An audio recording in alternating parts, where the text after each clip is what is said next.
Today's guest on Uncontested Investing is Ren Richards. We brought her into the studio to discuss risk management and due diligence. And as Senior Director of Strategy at Seek Now, Ren Richards is at the forefront to discuss this topic. With actionable strategies and a leading technology called Seeker 360, Ren has great advice to give investors with every answer. Let's dive into her story and how she can help investors make money and, most importantly, save time and money.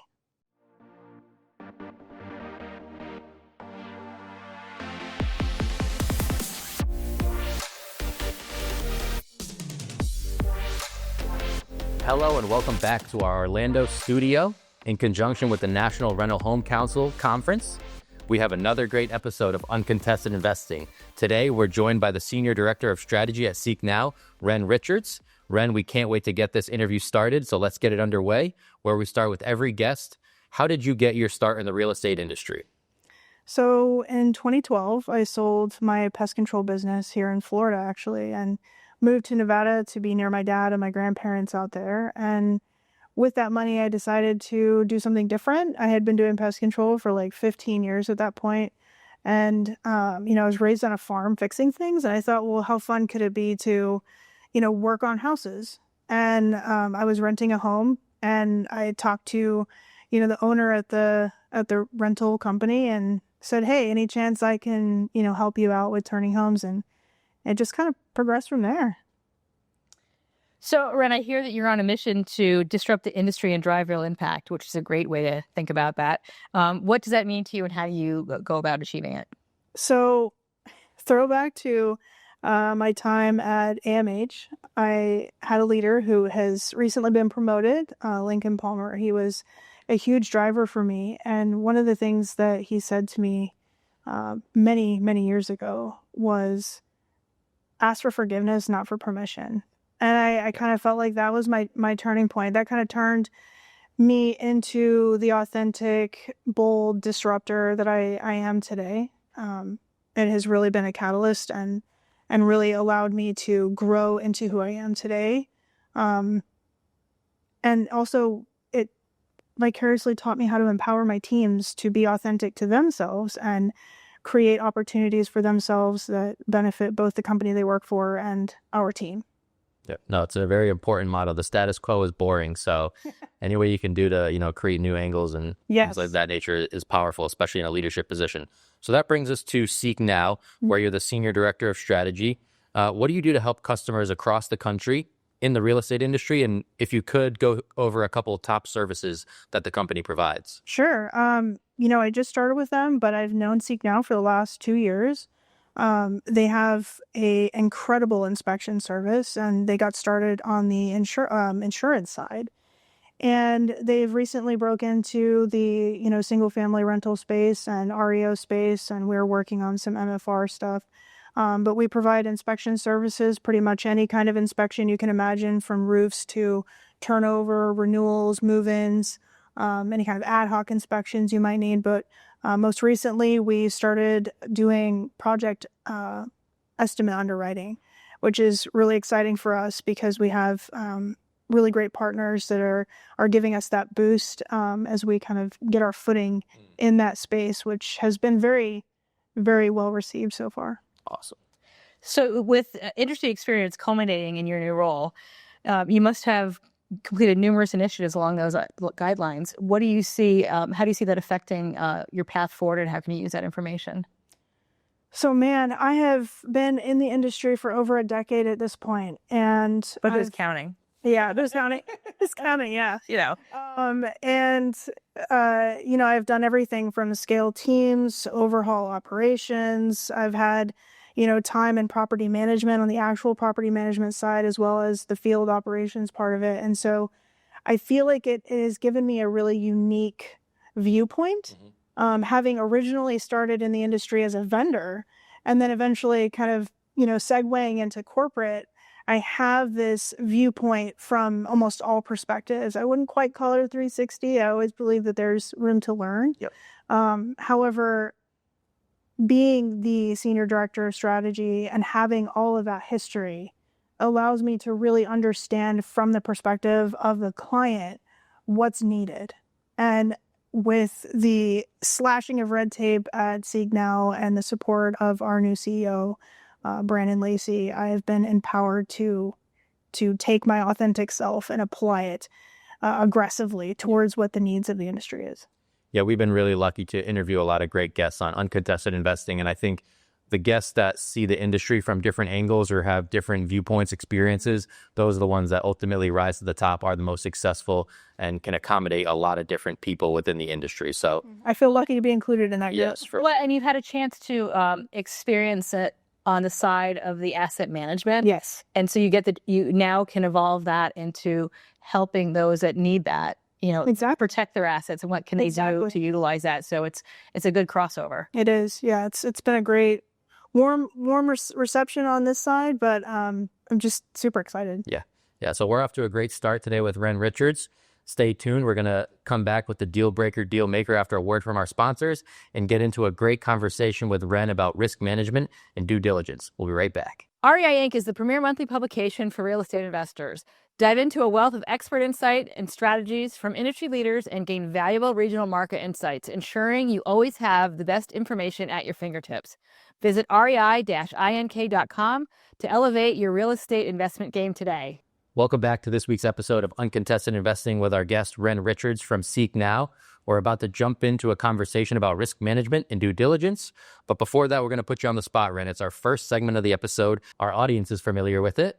But the question is, can you share a moment from your career that you used as a turning point, a launching pad, that light bulb moment? Do you have that in your career, and can you share that with our audience? Absolutely. Only one. Only one? Yeah, there has been many. I would say the one that really kind of catapulted me towards strategy is back in 2020 when COVID was hitting. I had a team of 5 people that worked with me, and we were at AMH running the capital improvements project across the entire portfolio. And I realized when we were hitting peak capacity at around 75 to 100 projects per month, how much waste there is, how much inefficiency there is. If you can run that many projects with that few people, just leveraging relationships with, trusted vendor partners and generally like available resources, there has to be a better way for companies to efficiently turn over homes, because we're not talking about turns here. We're talking about full renovations, total kitchen guts and rebuilds, adding bedrooms, adding fences, adding decks, huge projects. And that's really what was kind of the deal breaker for me. It was like, hey, there's so much inefficiency and excess here, and it can really be shaved off, but it simultaneously is also that make it moment where it's like, this is what I need to be doing. I need to be focused on how to create these efficiencies at scale. And we've touched on this in other episodes, how important it is to develop your strong network and partnerships that you get to work. Yes. So I think that's a legitimate opportunity for companies, and and find those partners that you can trust, and then ask your other folks in the space, who are they using and how can, because everyone wants to share the good news. Exactly. So what are some of the common risks that real estate investors face, and how can you help them mitigate them? I think the things that I see most frequently are they fall in love with a deal. They see a deal and they're like, that's it. They act like it's the Casanova, and it's like, it's not. Real estate can be extremely charming, but you really have to know your market. Know your market. Who's moving there? Why are they moving there? What kind of job opportunities are there? Don't underestimate how much it's going to cost to, inject that asset with your brand. If you're trying to build a brand, you need to be able to understand, what is that going to cost you at scale in that market. And don't forget, and I feel like this is probably the number one thing that I think people kind of overlook in their process, is that in order to drive any kind of efficiency and cost compression, you need to have multiple assets in an area. You can't just assume that scatter site within one city or one metro is, going to be enough. You really have to try to bundle down into zip codes and make that really efficient, so that your go-forward scaling plan is both efficient and cost effective. But when you have that though, and so there's two things I want to discuss with you on that. One is purchase on emotion. Yeah. A lot of the major REITs have very strict boundaries. Their body. Either it works for the buy box or it doesn't.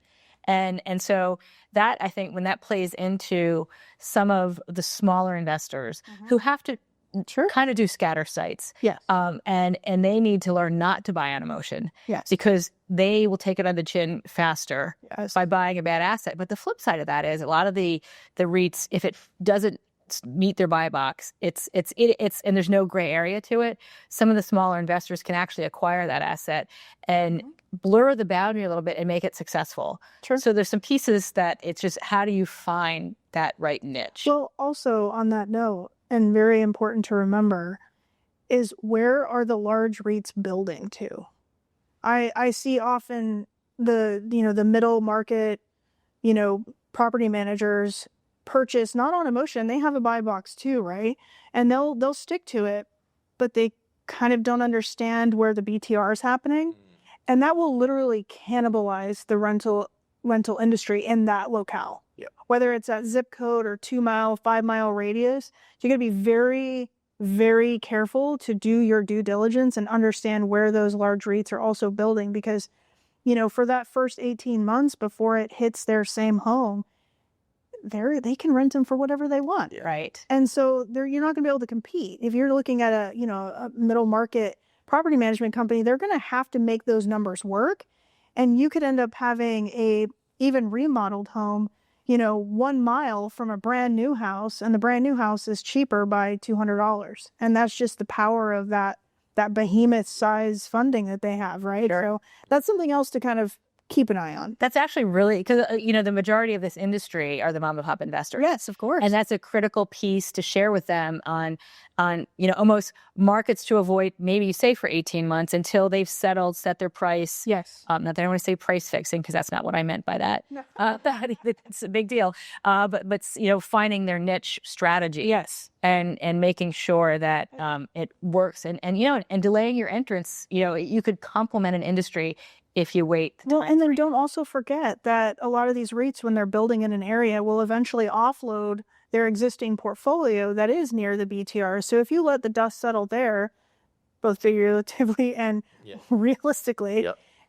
they'll offload some of those older homes, which can then be picked up. So there's a lot of, there's a possibility to have a symbiotic relationship with some of these large REITs that really benefits that middle market sector. And, if they're ignoring it, they're losing out. There's a lot of tools right now that'll show you where things are being built and who's selling and what tapes are out there floating around for purchase. So it's just a matter of doing that deeper research and not just going off of what's on the MLS. Right. And I think as we talk about investors finding properties, the flip side of that is investors that own rentals taking care of their residents. How does Seek Now help create any benefit to the resident experience through your services? Well, one of the very first things that I learned in the industry is that the resident experience truly starts at your turn. Before the resident has even seen the house, before it's even hit the market, right? So Seek Now, we're powering through creating one of the most sophisticated inspection service types specifically designed for the rental industry. And with that, they'll be able to leverage a better turn. They'll be able to take that inspection intelligence and apply it to both the current turn at hand, but also use that information to project into the future for costs. So if they want to look to sell, or if they're in a 5-year hold or something like that, they can actually use that intelligence to thread all the way through the life cycle of that asset. But doing a proper turn immediately impacts your resident experience, which will eventually drive renewal rates, right? I mean, the resident experience is based off of, hey, I'm tired. My kids are running around screaming. I just moved into this house. And the last thing that you want is that your oven doesn't work for that frozen pizza that you bought for tonight, right? Like, it's all those little things that stack up. You want to lay down in your bed on a clean floor with, not mold on your ceiling and that sort of thing. So doing that comprehensive inspection is really what kicks off that relationship. And it's either good from there or it's bad from there. So how does using that data help the investors mitigate risk on that backside? So when you're looking at our Seeker 360, and I don't know if you guys have actually seen it, but it's a very sophisticated, tech software that allows us to give you a full 360 of the home, including every square inch of the ceiling. There is some really sophisticated tools built into it. For example, you can use that 360 to measure walls, measure flooring, measure cabinets and countertops, spaces for appliances, for example. And we also leverage some technology that allows us to tell you whether or not those mechanical assets have recalls or even maybe existing current warranties that you weren't aware of. So you can use that information in addition to the floor plan and the measurements and all these other things that come with it to, outline a roadmap for that asset. So if you know that you think you have, maybe 3 years left on that dishwasher, maybe you replace it at the next turn and you flag it up front, right? So it's kind of all those pieces of asset intelligence along the way that help you prepare and plan, which is huge because most of the industry right now is reactive instead of proactive, and this will allow them to be proactive. So can you do that? Let's take that a step back and say, can you use that same software technology to estimate by the pitch of the roof what it's going to cost to replace that roof or paint the walls on the inside of the house by square footage? That is correct. And we can do it for you. If you don't have the staffing to do that, we do. We do provide today project underwriting, which includes, us looking at those data points to pull in the costs. And what, part of what we're trying to achieve with uncontested investing is to educate the industry. We don't need to educate the REITs on how to estimate for painting, but we do want to help the smaller investors be more proficient at their jobs. Mm-hmm. So if we can teach them on a technology that's available to estimate roof repair by the pitch of the roof or the square footage that you need to paint or the linear feet of cabinetry, it helps them shorten the renovation, shorten the turn. And these are all the key pieces that put money in their pocket faster. Yes. And if I may, can we just take a moment to talk about Seeker 360? How easy is it for investors to access that? Is it as just a few clicks on your website, or what's the best way for them to start taking advantage of that? Because that's a really cool piece of technology you guys have. Yeah, so we can add somebody to a portal. They get their little portal login, and then from there, they are able to request. We also have an open API, so we can connect in if they have that ability. But essentially, our seekers go out to the property, they do the scan, they do the inspection, and then from there, that gets dropped into the portal, and it's just a simple click. And there's no additional hidden fees. It's not like, you have to pay for a subscription in order to keep access to it like many other programs like what we're doing force you to do. That information is yours forever, which also makes it really important for, say, if we did the turn inspection and then we do the move-in inspection, when we go back to do that move-out inspection, there is no questioning what's occurred at that property. So both in defense of the property management company or investor as well as the resident. So when it comes down to security deposits, you are in a locked, loaded, no question status. That's awesome. By the end. Very comprehensive. So let's take that information a step further and how does that play into the role of insurance and risk mitigation? Part of that is property insurance, but what other things are out there that we can add to the risk mitigation? Well, listen, insurance is supposed to be a safety net. It's not supposed to be something you rely on to save you. As an investor, if you're doing the smart investment path, you're proactively working on your house. So taking a inspection, whether it's our inspection or any inspection, just do an inspection, right? Use that information to create that pathway to keep the asset healthy. That will make it so much easier to get your claim approved when something happens, right? Because you have that dialogue with the actual adjuster and your insurance company, because every year you've done an inspection and every year this is what it looked like. And guess what? After that storm we just had, now it doesn't look like that anymore. Versus you don't do inspections for years that are comprehensive, and the next thing you know, a hurricane or something blows through and you're asking for a new roof and they're like, yeah, but last time we went out, the roof looked fine. Or, it looked bad, or you hadn't done any kind of repairs to this property, or, you're asking for mold remediation in the home, some type of insurance reimbursement from that, but there's no evidence that you ever attempted to upkeep the property. You can't just rely on the insurance company to just pay out a claim because you say so. You really do have to keep up after the asset. That's not how you pay for the kitchen renovation? I mean, Well, that's not what I did at all. Well, Ren, your insight and experience combined with what Seek Now provides has led to a great conversation so far. We're going to take our final break of the episode. We'll be back with What's the Word with Suzanne, and then we'll wrap this up. It's been awesome so far. Thank you for your time. RCN Capital offers flexible loan programs designed to help wholesale partners close their clients' deals faster.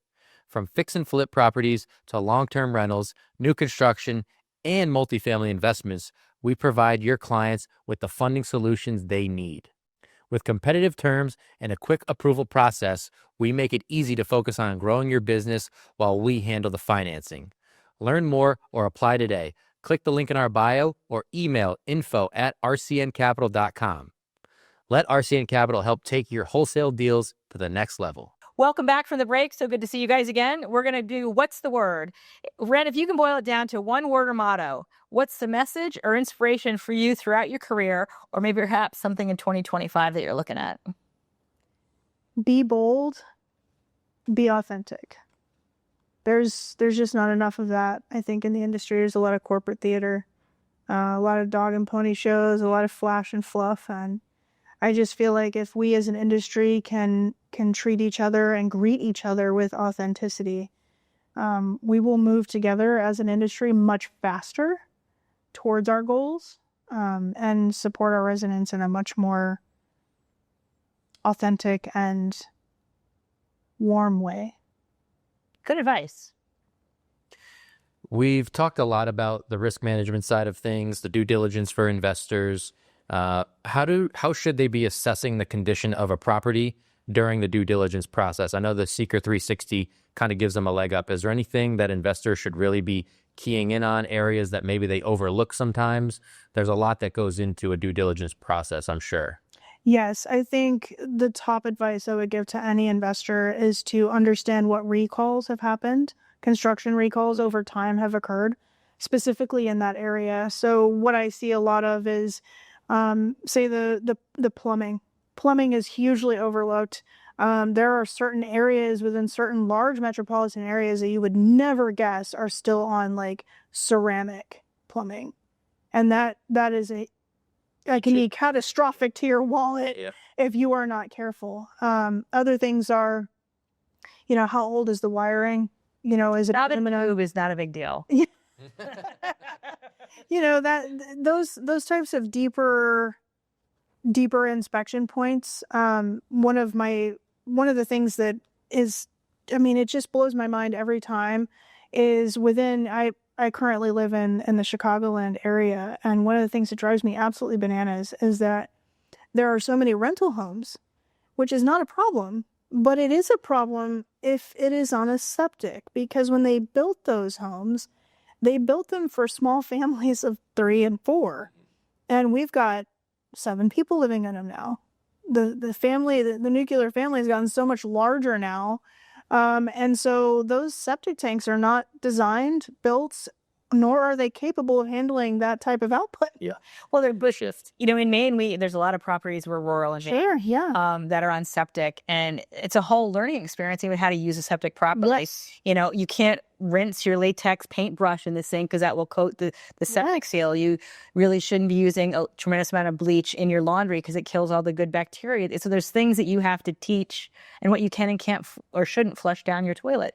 So there's a lot of things that people, as a tenant resident, I shouldn't say, it should always be resident, that they don't understand the damage, not intentional, but the damage they can do to a system. Right. If you look at a home like you look at a human body, we can all look great on the outside and have really terrible things going around inside. Yep. Right. Yep. So be careful what you put in it.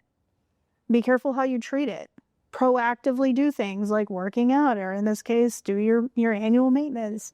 Yeah. So if you treat it like it's truly a living, breathing thing, that perspective will really help drive you home to like a great return on that property. So a main concern for investors is always overpaying on some of these projects. Yes. How can you help them ensure they don't do that? So the tail wags the dog all the time with investors and doing, remodeling and branding of their homes. I think one of the things that I learned, particularly when I was starting with my team of 5 doing the capital projects, was you dictate the pricing. You say, here's how much it's going to be. So for example, at Seek Now, when we do our project underwriting, we can actually, because we don't do any of the work, so we are an independent third party providing the information to you about how much it should cost to do the work. And then from there, you can take that information and blast it out to your favorite vendors, your trusted partners, and say, first come, first serve, first person to accept the pricing and this list of things that needs to get done. And that will help tremendously. Because if you're allowing contractors to walk to provide estimates, you're just asking for them to build in lots of extra things that may or may not be necessary. And we touched on this a little bit earlier, but I think it's important as we wrap up the conversation.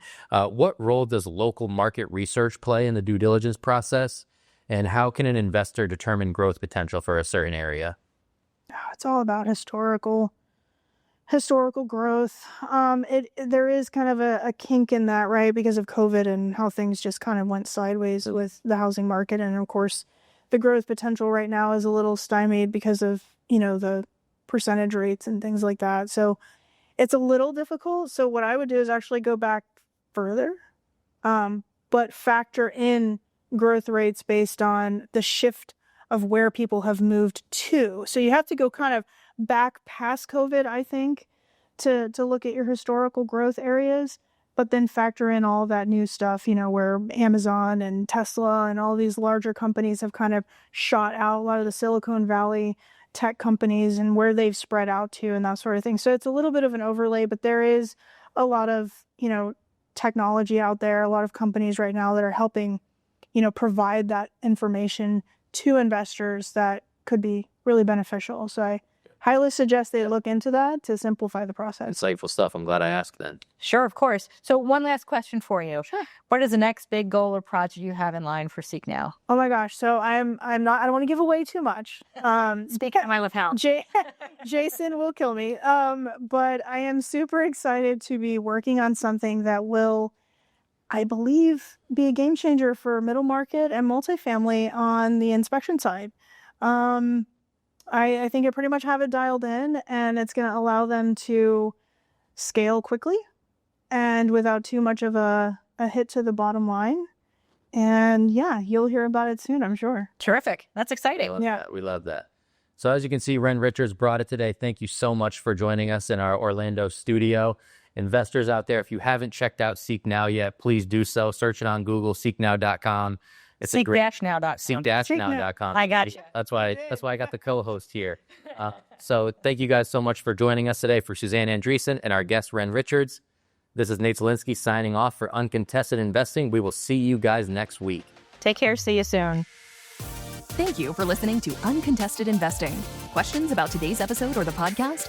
Email podcast@rcncapital.com and make sure to follow REI Inc. magazine on LinkedIn and Facebook and RCN Capital on Instagram, LinkedIn, and Facebook. See you all next time.